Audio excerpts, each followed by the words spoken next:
Dunia Kinan runtuh seketika saat ia menemukan pengkhianatan paling keji dilakukan oleh dua orang yang paling ia percayai di bawah atap rumahnya sendiri. Tanpa belas kasihan, ia diusir hanya dengan membawa tas kecil, meninggalkan segala kemewahan demi sahabatnya yang bermuka dua. Femas dan Hera tertawa di atas penderitaannya, yakin bahwa tanpa harta suaminya, Kinan hanyalah wanita tak berdaya yang akan segera hancur. Namun, mereka tidak menyadari bahwa mereka baru saja membangunkan naga yang tertidur. Dari sebuah ruko sempit yang dingin, Kinan mulai merajut takdir barunya, membangun kerajaan bisnis yang tak tertandingi, hingga tiba saatnya ia berdiri di puncak kesuksesan yang membuat lawan-lawannya bertekuk lutut dalam penyesalan yang terlambat. Saksikan perjalanan epik tentang harga diri, kebangkitan, dan pembalasan paling elegan yang pernah ada. Sebelum kita memulai kisah luar biasa ini, saya ingin menyapa teman-teman semua yang ada di sini. Teman-teman menonton cerita ini dari kota mana saja?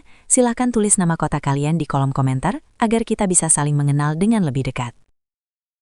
Pagi itu, Kinan terbangun dengan aroma kopi yang seharusnya memenuhi kamar. Namun, ia hanya mendapati kesunyian yang dingin. Sambil merapikan kemeja Femas yang tergeletak di kursi, ia menatap pantulan dirinya di cermin besar kamar mereka.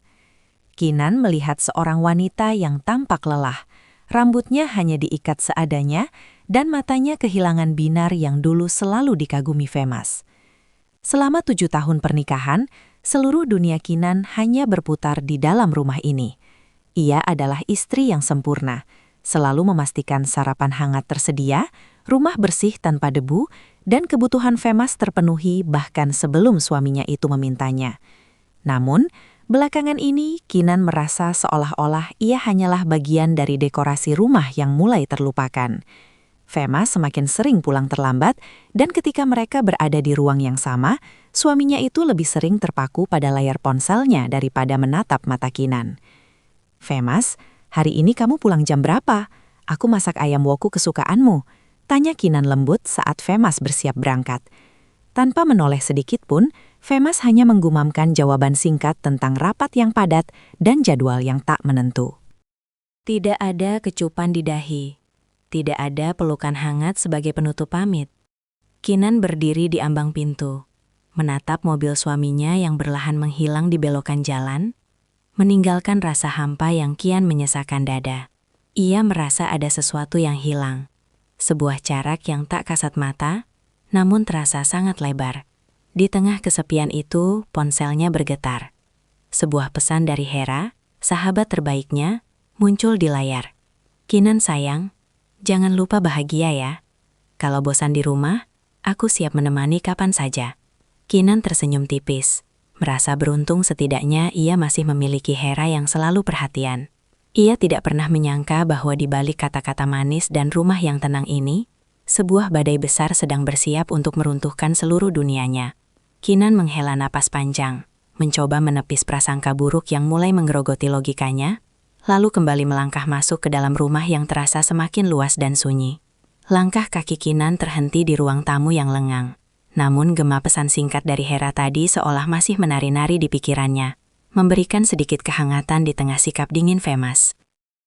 Tidak butuh waktu lama bagi sahabatnya itu untuk benar-benar muncul di depan pintu, dengan senyum yang merekah dan tawa yang selalu berhasil mencairkan suasana.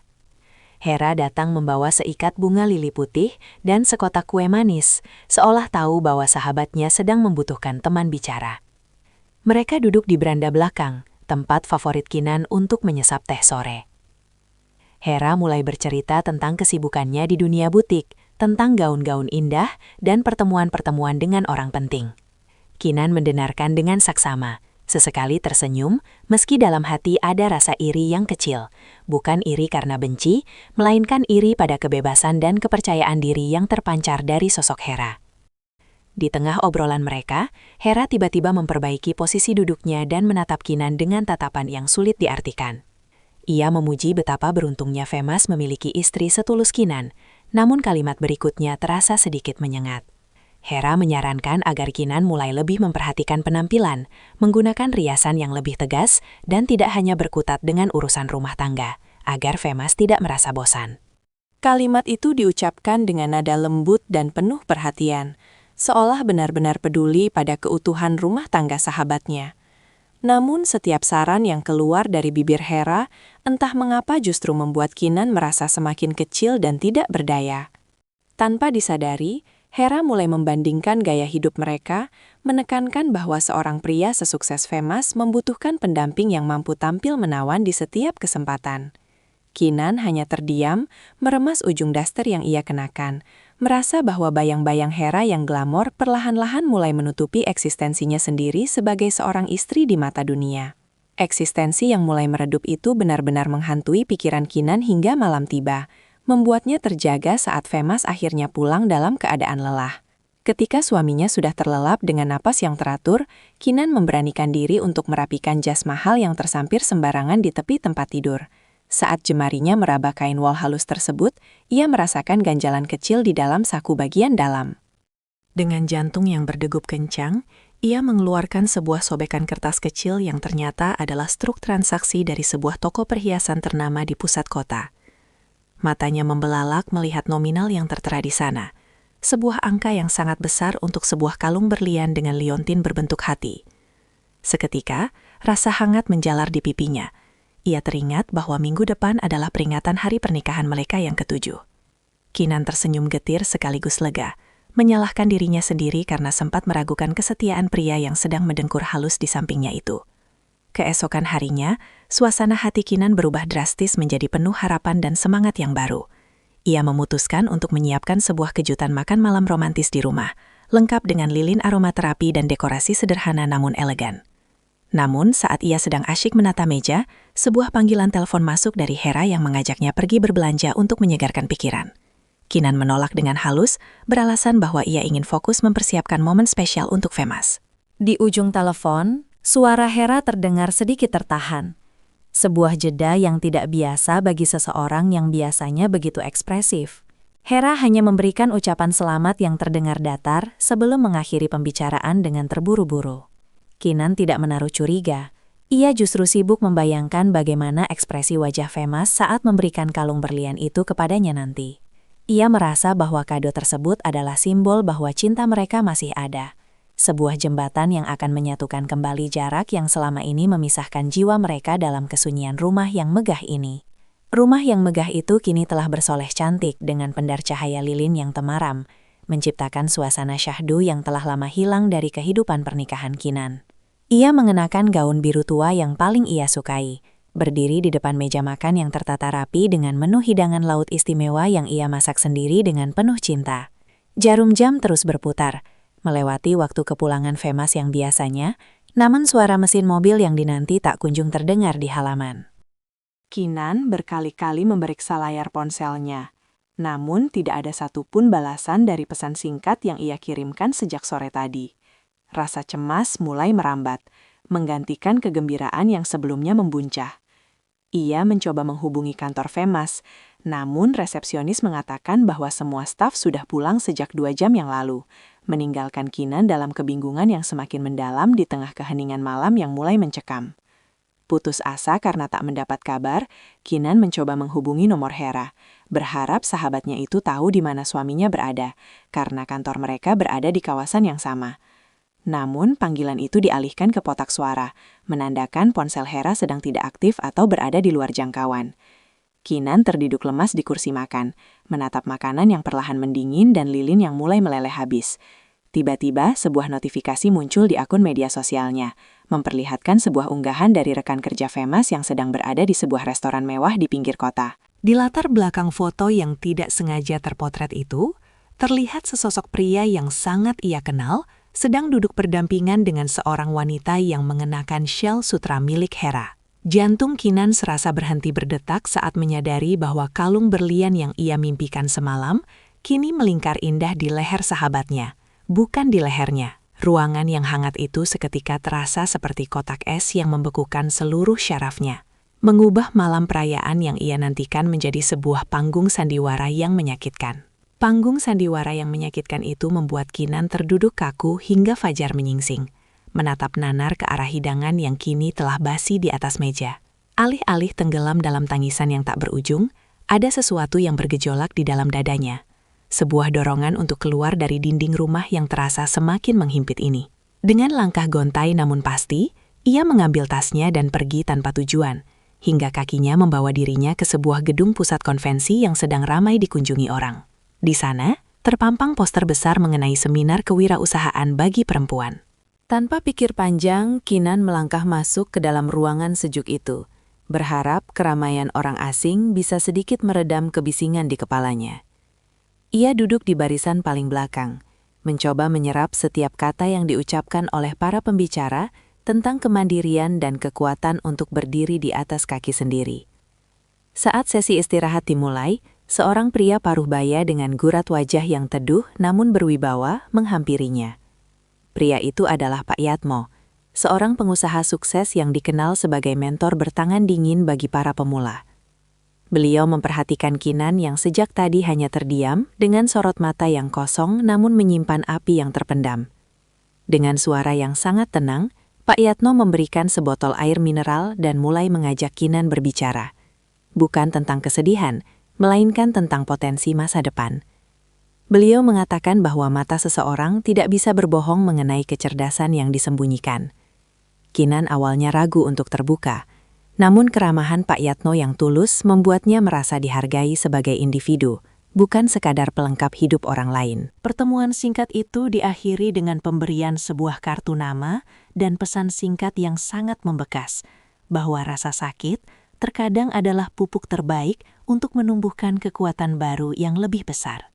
Kinan menggenggam kartu itu dengan erat, merasakan setitik cahaya mulai menyusup ke dalam kegelapan yang selama ini menyelimuti jiwanya.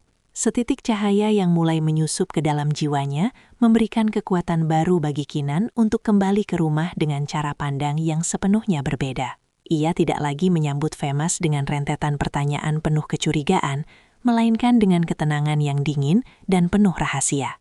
Sambil terus menggenggam kartu nama dari Pak Yatmo di saku daster, Kinan mulai bertindak layaknya seorang detektif di rumahnya sendiri. Ia mulai memperhatikan detail kecil yang selama ini luput dari pengamatannya, aroma parfum wanita yang samar namun konsisten pada jas Femas, serta cara suaminya yang kini selalu membawa ponsel bahkan ke dalam kamar mandi. Kinan menyadari bahwa selama ini ia terlalu naif, menganggap kesetiaan adalah sesuatu yang otomatis diberikan. Padahal di belakangnya, orang-orang terdekatnya sedang menenun jaring pengkhianatan yang sangat rapih.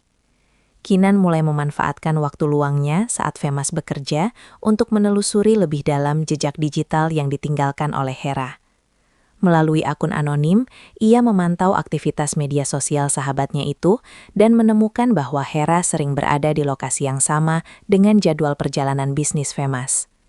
Setiap temuan baru terasa seperti hantaman di dada, namun Kinan memaksa dirinya untuk tetap tegar dan tidak meledak. Ia mulai mencatat setiap ketidakkonsistenan ucapan Femas dalam sebuah buku catatan kecil yang ia sembunyikan di balik tumpukan kain di gudang. Di saat yang sama, ia mulai menghubungi Pak Yatmo untuk berkonsultasi mengenai langkah awal membangun usaha kecil-kecilan dari tabungan pribadinya yang selama ini ia sisihkan.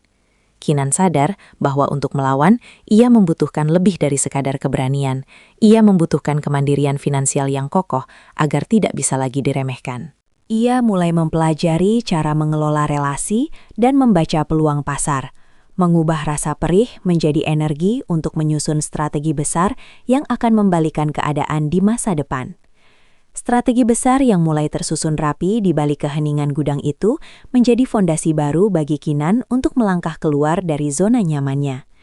Di bawah bimbingan Pak Yatmo, ia mulai mendalami dunia perdagangan kain secara daring, memanfaatkan pengetahuan tentang tekstil yang selama ini hanya ia gunakan untuk keperluan rumah tangga.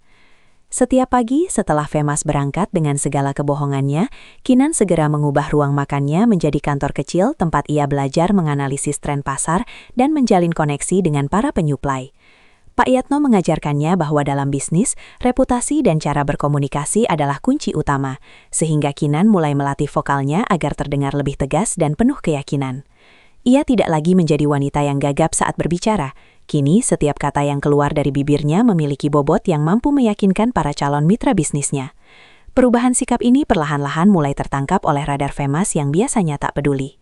Suatu malam, Femas mendapati istrinya sedang membaca buku tentang manajemen keuangan, bukan lagi menonton acara televisi seperti biasanya. Penampilan Kinan pun mulai berubah. Ia tetap berada di rumah, namun ia tidak lagi mengenakan pakaian lusuh. Kinan mulai merawat dirinya sendiri, mengenakan pakaian yang rapi, dan memancarkan aura wibawa yang asing bagi Femas. Saat Hera datang berkunjung dengan maksud untuk kembali memamerkan barang mewah barunya, ia dikejutkan dengan sambutan Kinan yang sangat tenang dan penuh teka-teki. Kinan tidak lagi menanggapi pameran Hera dengan rasa kagum, melainkan dengan senyuman tipis yang membuat Hera merasa tidak nyaman.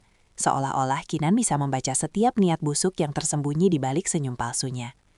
Ketidakpastian ini mulai menciptakan keretakan kecil dalam rasa percaya diri Hera, sementara Kinan terus bergerak di balik bayang-bayang, memastikan bahwa setiap langkah yang ia ambil akan membawanya semakin dekat menuju kebebasan yang sesungguhnya. Langkah-langkah yang ia ambil dengan sangat hati-hati itu membawanya pada sebuah perjalanan singkat keluar kota untuk menemui salah satu penyuplai bahan kain atas saran Pak Yatno. Kinan tidak menyangka bahwa perjalanan bisnis pertamanya ini akan menjadi momen yang menghancurkan seluruh sisa keraguannya. Setelah menyelesaikan urusannya di sebuah gedung perkantoran, ia memutuskan untuk beristirahat sejenak di sebuah restoran kaca yang menghadap ke arah taman kota yang asri. Saat ia sedang menyesap teh hangat sambil memeriksa catatan pesanan, matanya menangkap sosok yang sangat ia kenali keluar dari sebuah mobil mewah di seberang jalan. Itu adalah Femas, suaminya, yang seharusnya sedang berada di kantor pusat untuk memimpin rapat koordinasi tahunan. Dunia seolah berhenti berputar ketika pintu mobil sebelah kiri terbuka dan Hera keluar dengan tawa yang sangat renyah. Mereka tidak hanya berjalan berdampingan, namun Femas dengan sangat alami merangkul pinggang Hera, sebuah gestur penuh kasih sayang yang sudah bertahun-tahun tidak pernah lagi ia berikan kepada Kinan. Dari kejauhan, Kinan melihat mereka duduk di sudut restoran yang remang-remang, saling menyuapkan makanan dengan tatapan mata yang penuh pemujaan. Kalung berlian yang tempo hari ia temukan struknya, kini berkilau menyilaukan di bawah lampu restoran, menghiasi leher Hera dengan begitu sempurna. Kinan mencengkram pinggiran meja dengan sangat kuat, hingga buku-buku jarinya memutih, menahan gejolak hebat yang ingin meledak di dalam dadanya. Namun, alih-alih melabrak dan menciptakan kegaduhan yang hanya akan mempermalukan dirinya sendiri, Kinan menarik napas panjang dan mengeluarkan ponselnya. Dengan tangan yang sedikit bergetar, ia mengambil foto dan video interaksi mereka dari kejauhan sebagai bukti yang tak terbantahkan. Air mata yang sempat menggenang ia usap dengan kasar. Ia tidak boleh terlihat lemah. Saat itu juga, hatinya membeku, mengubah rasa cinta yang tersisa menjadi tekad baja untuk benar-benar melepaskan diri. Ia menyadari bahwa rumah tangga yang ia jaga selama ini hanyalah sebuah istana pasir yang sudah hancur diterjang ombak kenyataan, dan kini saatnya bagi dia untuk membangun menara kesuksesannya sendiri yang mustahil untuk diruntuhkan oleh siapapun. Menara kesuksesan yang ingin ia bangun kini menjadi satu-satunya fokus hidup Kinan setelah ia kembali dari perjalanan yang mengubah cara pandangnya tersebut. Di rumah, suasana menjadi semakin kaku ketika Femas mulai merasakan aura kemandirian yang terpancar dari istrinya. Suatu malam, saat Kinan sedang sibuk di depan laptopnya untuk menyusun rencana pemasaran produk kain premiumnya, Femas menghampiri dengan tatapan meremehkan. Suaminya itu tertawa kecil, menyebut kesibukan Kinan hanyalah hobi membuang waktu yang tidak akan menghasilkan apapun dibandingkan dengan posisi jabatannya di kantor. Femas dengan angkuh mengatakan bahwa tanpa uang bulanan darinya, Kinan tidak akan sanggup membeli bahkan selembar kain berkualitas, apalagi menjalankan sebuah bisnis yang nyata. Ucapan yang penuh nada merendahkan itu justru menjadi bahan bakar yang membakar semangat Kinan semakin berkobar. Ia tidak membantah atau marah, ia hanya menatap Femas dengan sorot mata yang tajam namun tenang. Sebuah ketenangan yang entah mengapa membuat Femas merasa sedikit terusir dari dunianya sendiri. Di balik layar, Kinan semakin intens berkomunikasi dengan Pak Yatno untuk memperluas jaringannya keluar daerah. Ia mulai mendapatkan pesanan pertama dalam jumlah besar dari seorang pemilik butik ternama yang terkesan dengan kejujuran dan ketelitian Kinan dalam memilih material.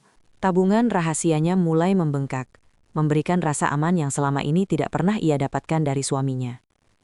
Sementara itu, Hera yang merasa Kinan sudah tidak lagi bisa dipengaruhi dengan kata-kata manis, mulai mencoba menyusup ke dalam urusan finansial Femas lebih dalam lagi. Kinan mengamati semuanya dengan teliti, melihat bagaimana Hera perlahan-lahan menguras sumber daya Femas melalui permintaan-permintaan mewah yang tak masuk akal. Kinan membiarkan hal itu terjadi, seolah memberikan tali yang lebih panjang agar mereka terjebak dalam lubang yang mereka gali sendiri. Ia sadar bahwa kehancuran mereka sedang berproses, sementara ia sendiri sedang mendaki tangga keberhasilan yang akan membawanya ke puncak yang tak terjangkau oleh penghinaan Femas. Tangga keberhasilan yang sedang didaki Kinan terasa semakin nyata, saat pesanan demi pesanan mulai memadati catatan bisnisnya, memberikan kepercayaan diri yang tak tergoyahkan bahkan saat badai di rumahnya semakin memanas. Hera, yang merasa telah berhasil menguasai hati dan sebagian besar aset Femas, kini tidak lagi merasa perlu bersembunyi di balik topeng persahabatan yang manis. Suatu sore, tanpa undangan, Hera datang ke rumah Kinan dengan langkah yang sengaja dibuat berisik, seolah ingin menegaskan kehadirannya sebagai nyonya baru di masa depan. Ia duduk di sofa ruang tamu dengan gaya angkuh, sengaja menggeser posisi bingkai foto pernikahan Kinan dan Femas, lalu menggantinya dengan sebuah majalah mode yang memuat artikel tentang perhiasan mewah. Sebuah sindiran halus tentang kalung berlian yang kini sering ia pamerkan di depan umum. Dengan nada bicara yang dibuat-buat, Hera mulai membicarakan betapa lelahnya Femas mengurus beban rumah tangga sendirian dan menyarankan agar Kinan sebaiknya menyerah saja pada pernikahan yang dianggapnya sudah hambar ini. Hera bahkan berani mengklaim bahwa dirinya adalah sosok yang jauh lebih pantas mendampingi pria sekelas Femas di acara-acara sosial bergengsi, meremehkan Kinan yang dianggapnya hanya bisa berurusan dengan gulungan kain dan angka-angka kecil. Namun alih-alih meledak dalam amarah, Kinan justru menawarkan secangkir teh dengan gerakan yang sangat anggun dan tenang. Sorot mata Kinan yang tajam namun penuh kedamaian membuat Hera merasa sedikit terusik.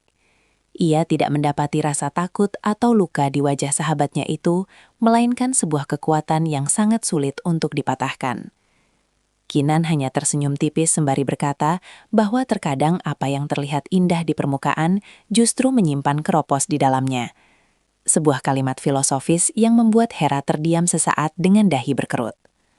Setelah Hera pergi dengan perasaan dongkol karena gagal memancing keributan, Kinan segera menghubungi Pak Yatno untuk memantapkan persiapan akhir sebelum pengungkapan besar. Ia tahu bahwa konfrontasi nyata bukan lagi tentang siapa yang paling keras berteriak, melainkan tentang siapa yang paling siap menghadapi kenyataan saat semua topeng mulai terlepas. Topeng-topeng yang mulai terlepas itu akhirnya mencapai puncaknya pada sebuah malam penganugerahan bisnis tahunan yang sangat bergengsi di pusat kota. Femas datang dengan penuh percaya diri, menggandeng Hera yang mengenakan gaun merah mencolok, tanpa menyadari bahwa Kinan juga berada di daftar tamu undangan kehormatan. Di tengah kerumunan pengusaha dan pejabat, bisik-bisik mulai terdengar saat sebuah mobil mewah berwarna hitam berhenti tepat di depan karpet merah. Pintu terbuka, dan sosok Kinan melangkah keluar dengan keanggunan yang memukau semua mata. Ia mengenakan kebaya modern berwarna perak yang ia desain sendiri, dari material sutra premium miliknya, memancarkan aura wibawa yang sangat kontras dengan sosok istri rumahan yang selama ini dikenal oleh orang-orang di sekitar Femas. Femas mematung di tempatnya berdiri, hampir menjatuhkan gelas minuman yang ia genggam saat melihat istrinya berjalan dengan kepala tegak menuju barisan kursi terdepan. Hera, yang awalnya ingin memamerkan posisinya di samping Femas, seketika merasa ciut dan tidak berarti di hadapan pesona Kinan yang begitu tenang namun mengintimidasi. Saat acara dimulai, suasana semakin tegang ketika nama Kinan dipanggil ke atas panggung sebagai salah satu mitra strategis baru bagi yayasan besar milik Pak Yatno. Pak Yatno berdiri dengan bangga, memperkenalkan Kinan bukan sebagai istri siapapun, melainkan sebagai pemimpin dari sebuah usaha tekstil yang baru saja memenangkan kontrak besar di pasar internasional. Seluruh ruangan memberikan tepuk tangan yang meriah. Sementara Femas hanya bisa berdiri kaku di pojok ruangan dengan wajah yang memucat. Ia merasa seperti dihantam oleh kenyataan pahit, bahwa wanita yang selama ini ia remehkan dan ia anggap tidak berdaya, kini telah bertransformasi menjadi sosok yang jauh melampaui pencapaiannya sendiri. Hera mencoba menarik lengan Femas untuk segera pergi dari sana, karena merasa sangat malu. Namun Femas tidak bisa mengalihkan pandangannya dari Kinan. Di atas panggung, Kinan memberikan pidato singkat yang sangat menginspirasi tentang kekuatan seorang wanita untuk bangkit dari kehampaan, tanpa sekalipun melirik ke arah suaminya yang sedang gemetar menahan malu dan penyesalan yang mulai merayap masuk ke dalam sanubarinya. Sanubari Femas yang kini dipenuhi kegelisahan membuatnya tidak bisa berkata-kata sepanjang perjalanan pulang, hingga akhirnya mereka tiba di ruang tamu yang kini terasa asing bagi mereka bertiga. Begitu pintu tertutup, suasana menjadi sangat mencekam. Tidak ada lagi tawa kemenangan dari Hera. Yang ada hanyalah keheningan yang menyesakan. Sebelum Kinan memecah kesunyian dengan meletakkan sebuah amplop coklat besar di atas meja kopi. Dengan gerakan yang sangat lambat, namun penuh penekanan, ia mengeluarkan tumpukan foto, salinan struk perhiasan, serta catatan rinci mengenai setiap kebohongan yang telah Femas dan Hera bangun selama berbulan-bulan. Kinan berdiri tegak di depan mereka, bukan sebagai seorang korban yang meminta belas kasihan, melainkan sebagai seorang hakim yang baru saja membacakan vonis final atas sebuah pengkhianatan yang tak termaafkan. Femas mencoba membuka mulut untuk membela diri dengan alasan klasik tentang kejenuhan, sementara Hera mulai mengeluarkan air mata buaya, mencoba memutarbalikan fakta seolah-olah ia adalah pihak yang terjerumus karena keadaan. Namun, Kinan segera mengangkat tangannya, menghentikan setiap kata palsu yang hendak keluar dari bibir mereka. Ia menunjukkan rekaman video yang diambilnya di restoran kaca. Sebuah bukti tak terbantahkan yang membungkam semua argumen Femas seketika. Tidak ada teriakan histeris dari mulut Kinan. Tidak ada kata-kata kotor yang merendahkan martabatnya sendiri. Ia berbicara dengan nada yang sangat rendah, namun mengandung ketajaman yang menusuk tepat ke pusat harga diri Femas. Kinan menyatakan bahwa keberhasilannya malam ini bukan sekedar tentang bisnis, melainkan tentang pembuktian bahwa ia mampu berdiri jauh lebih kokoh tanpa kehadiran pria yang tidak menghargai sebuah kesetiaan. Ia memandang Hera dengan tatapan iba, menyebut bahwa persahabatan mereka telah berakhir di titik terendah yang bisa dibayangkan manusia. Saat itu juga, Kinan memberikan pilihan yang sangat sulit. Femas harus mengakui kesalahannya secara terbuka di depan keluarga besar atau menghadapi konsekuensi hukum atas beberapa penyimpangan dana rumah tangga yang tanpa sengaja ia temukan saat sedang menyelidiki gerak-gerik suaminya itu. Di ruang tamu yang megah itu, Femas dan Hera hanya bisa tertunduk lesu, menyadari bahwa wanita yang mereka anggap lemah kini telah memegang kendali penuh atas nasib mereka berdua. Kendali penuh yang dipegang Kinan ternyata justru memicu amarah buta dalam diri Femas yang merasa harga dirinya sebagai kepala rumah tangga telah hancur berkeping-keping di depan wanita yang dulu ia kuasai. Alih-alih bersujud memohon ampun, Femas justru melangkah mendekati Hera dan menggenggam tangan wanita itu dengan erat di hadapan Kinan. Sebuah pernyataan sikap yang sangat menyakitkan, namun memperjelas segalanya. Dengan nada suara yang kasar, Femas menyatakan bahwa ia lebih memilih memulai hidup baru bersama Hera daripada harus hidup di bawah bayang-bayang kesuksesan Kinan yang dianggapnya sebagai ancaman. Ia mengusir Kinan malam itu juga, menegaskan bahwa rumah megah dan segala isinya adalah miliknya, dan Kinan tidak berhak membawa sepeser pun harta karena selama ini ia dianggap hanya menumpang hidup. Kinan menatap suaminya untuk terakhir kali, dengan binar mata yang tidak lagi menyimpan sisa cinta, melainkan hanya rasa kasihan yang mendalam. Tanpa sepatah kata bantahan, ia berbalik menuju kamar, hanya mengambil satu tas kecil berisi dokumen-dokumen bisnisnya, buku catatan berharga, dan pakaian seperlunya. Ia meninggalkan perhiasan, tas bermerek dan semua kemewahan yang pernah Femas berikan di atas tempat tidur, sebagai simbol bahwa dirinya tidak bisa dibeli dengan materi. Saat ia melangkah keluar melewati pintu utama, Hera menatapnya dengan senyum kemenangan yang picik, merasa telah berhasil merebut segalanya dari tangan Kinan. Namun, Kinan tidak menoleh sedikitpun. Ia terus melangkah menuju gerbang dengan kepala tegak dan punggung yang sangat lurus. Di luar, hujan gerimis mulai membasahi bumi, seolah ikut membasuh luka yang selama ini ia pendam sendirian. Ia memang pergi tanpa membawa harta benda yang terlihat. Namun, di dalam tasnya tersimpan masa depan yang cerah, dan di dalam hatinya terkunci harga diri yang tak ternilai harganya. Kinan tahu bahwa rumah itu hanyalah bangunan fisik yang akan segera kehilangan jiwanya.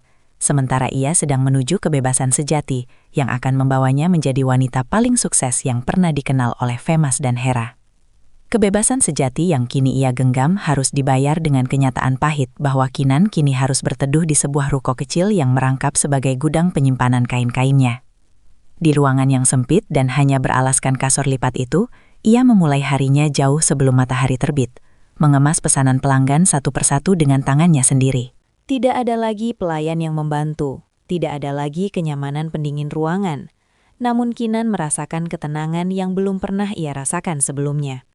Setiap rupiah yang ia dapatkan dari hasil keringatnya sendiri terasa berkali-kali lipat lebih berharga daripada semua kemewahan yang dulu ia nikmati di rumah Femas.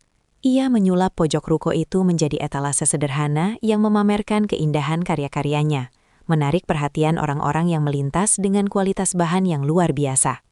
Sementara itu, di sisi lain kota, kehidupan yang dijalani Femas dan Hera mulai kehilangan kilaunya.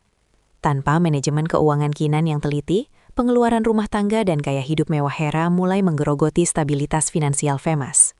Hera yang terbiasa hidup dimanja mulai mengeluh karena Femas tidak lagi bisa memenuhi setiap keinginan belanja barang bermereknya secara instan. Ketegangan mulai muncul di antara mereka. Perdebatan tentang tagihan yang menumpuk kini menggantikan kata-kata manis yang dulu sering mereka bisikan. Femas mulai menyadari bahwa kesuksesannya di kantor ternyata selama ini didukung oleh ketenangan pikiran yang diciptakan Kinan di rumah. Dan kini, tanpa pondasi itu, kinerjanya mulai merosot tajam. Kinan yang mendengar kabar tersebut dari beberapa rekan bisnisnya, hanya tersenyum bijak tanpa ada niat untuk bersukacita di atas penderitaan orang lain. Ia tetap fokus mengembangkan relasi baru yang diperkenalkan oleh Pak Yatno, yang terus memantau perkembangannya dengan bangga.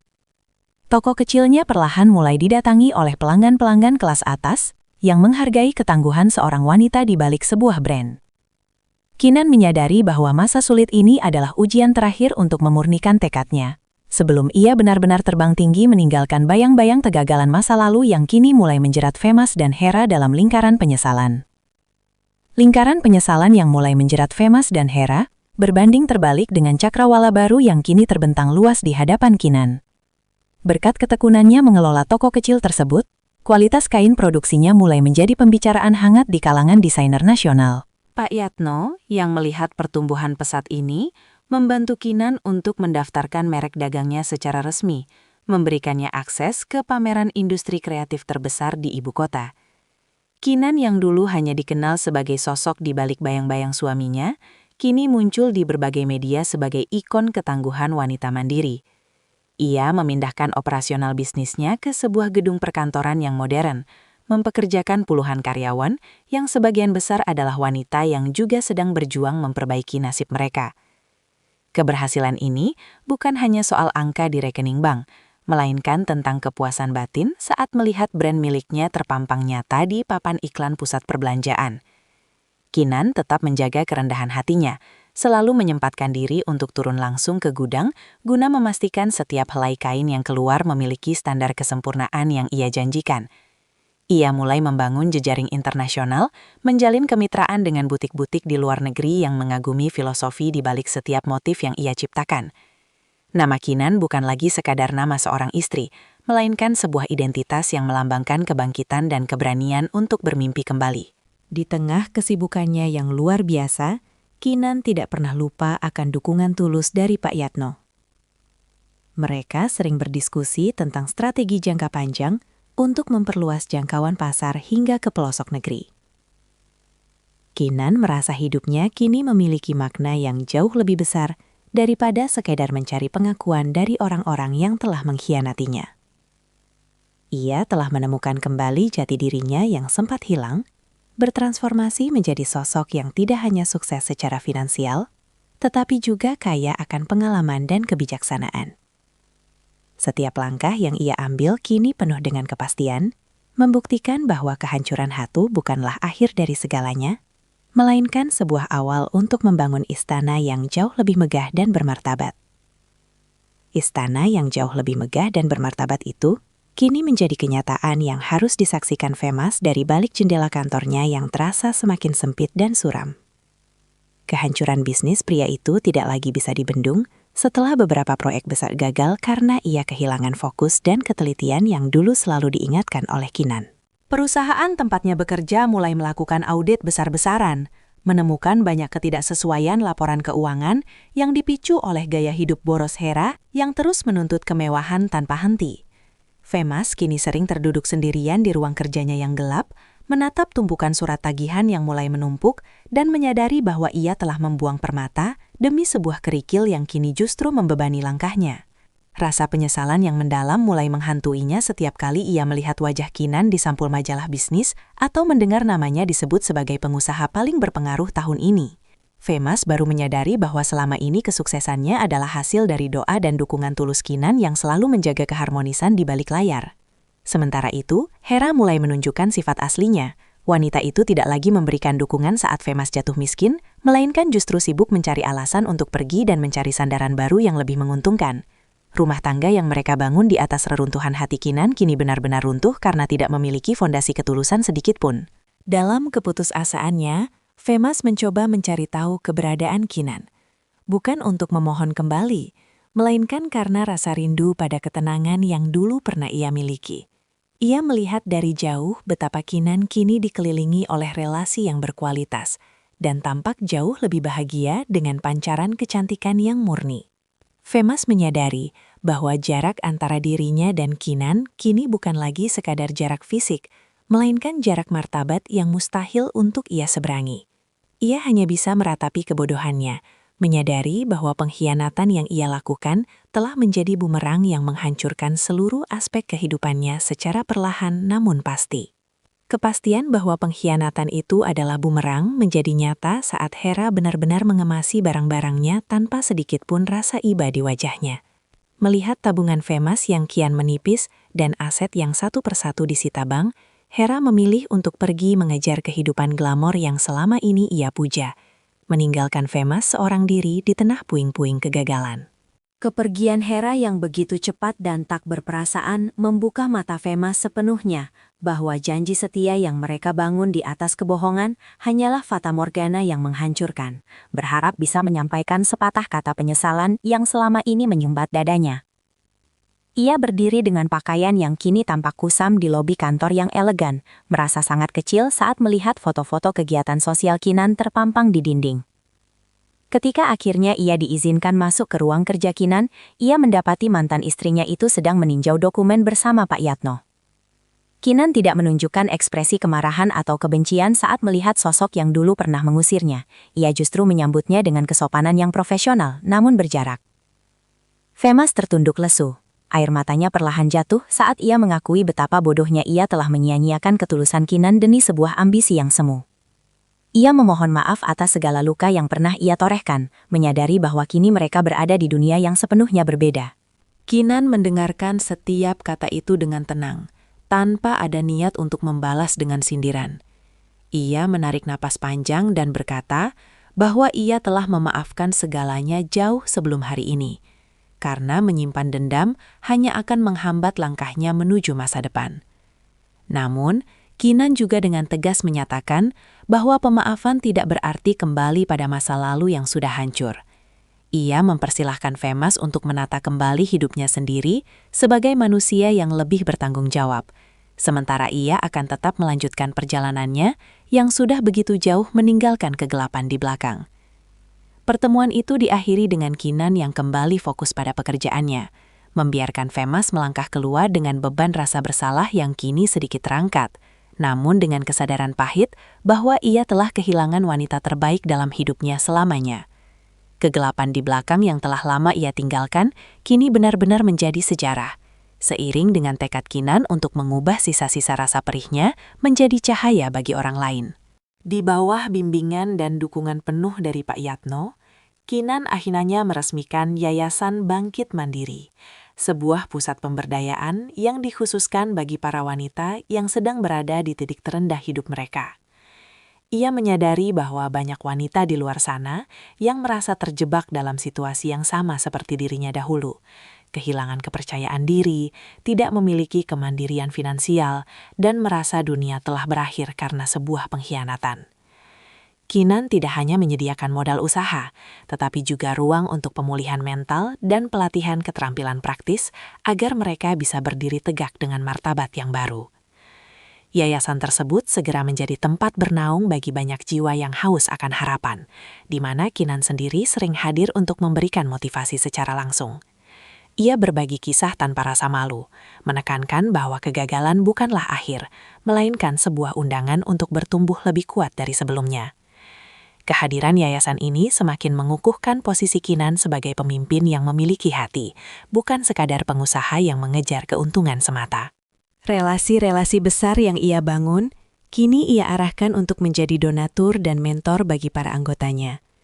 Menciptakan sebuah ekosistem kebaikan yang terus berputar dan meluas ke berbagai daerah.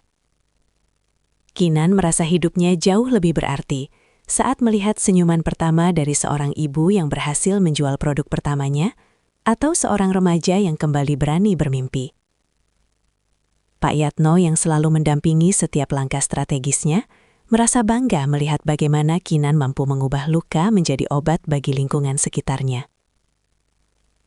Di tengah kesuksesan yang kian memuncak, Kinan tetap menjadi pribadi yang bersahaja, menyadari bahwa setiap pencapaian yang ia raih saat ini adalah amanah untuk memberikan manfaat yang lebih luas. Ia tidak lagi menoleh ke belakang untuk mencari pengakuan, karena kepuasan sejatinya kini berasal dari melihat orang lain mampu bangkit dan menemukan kekuatan mereka sendiri di bawah naungan yayasan yang ia bangun dengan cinta dan kerja keras. Naungan yayasan yang ia bangun dengan cinta dan kerja keras itu akhirnya menjadi saksi bisu sebuah pertemuan yang tak terduga saat Kinan mengadakan acara amal tahunan untuk menggalang dana bagi para wanita prasejahtera. Di sela-sela kemeriahan acara, ia melihat dua sosok yang tampak asing namun sangat akrab dalam ingatannya berdiri di kejauhan. Femas datang dengan penampilan yang sangat sederhana, jauh dari kesan pria mapan yang dulu dipenuhi kesombongan, sementara Hera berdiri beberapa langkah darinya dengan wajah yang tampak layu dan kehilangan binar kecantikan palsunya. Mereka tidak lagi datang sebagai sepasang kekasih yang memamerkan kemenangan, melainkan sebagai dua jiwa yang telah dipukul telak oleh kenyataan hidup yang mereka pilih sendiri. Kinan menghampiri mereka bukan dengan niat untuk memamerkan kejayaannya, melainkan dengan ketulusan seorang wanita yang telah sepenuhnya berdamai dengan masa lalu. Ia melihat Hera kini bekerja sebagai pelayan di salah satu catering penyedia acara. Sebuah pemandangan yang memberikan pelajaran berharga bahwa roda kehidupan selalu berputar sesuai dengan apa yang ditanam. Tidak ada kata-kata tajam yang keluar dari bibir Kinan. Ia justru memberikan semangat dan menawarkan bantuan melalui program pelatihan di yayasannya jika suatu saat Hera ingin memperbaiki hidupnya. Femas yang menyaksikan kebesaran hati mantan istrinya itu hanya bisa tertunduk, menyadari bahwa Kinan telah mencapai tingkat kedewasaan yang tidak akan pernah bisa ia capai sebelumnya. Pertemuan singkat itu menjadi titik akhir dari semua konflik yang pernah membara di antara mereka. Kinan menunjukkan bahwa kemenangan sejati bukanlah saat kita melihat lawan kita hancur, melainkan saat kita mampu mendoakan kebaikan bagi mereka sambil terus melangkah maju menuju tujuan yang lebih mulia. Ia menyalami keduanya dengan hangat, melepaskan semua beban emosional yang tersisa, dan kembali ke tengah panggung untuk melanjutkan misi kemanusiaannya. Di sana, ia menyadari bahwa setiap luka di masa lalu hanyalah jembatan yang membawanya menuju kedamaian batin dan kesuksesan yang kini ia nikmati bersama orang-orang yang tulus mendukungnya. Tujuan mulia yang kini ia jalani membawa Kinan berdiri di atas panggung megah sebuah gedung pertunjukan internasional untuk menerima penghargaan sebagai tokoh wanita paling inspiratif tahun ini.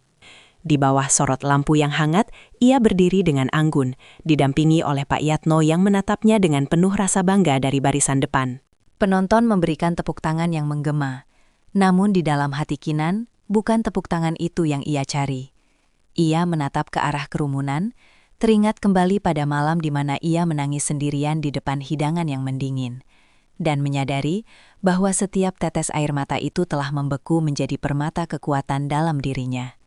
Dalam pidato penutupnya yang mengharukan, Kinan tidak bicara tentang kekayaan atau kegagalan bisnis, melainkan tentang arti sebuah kebangkitan.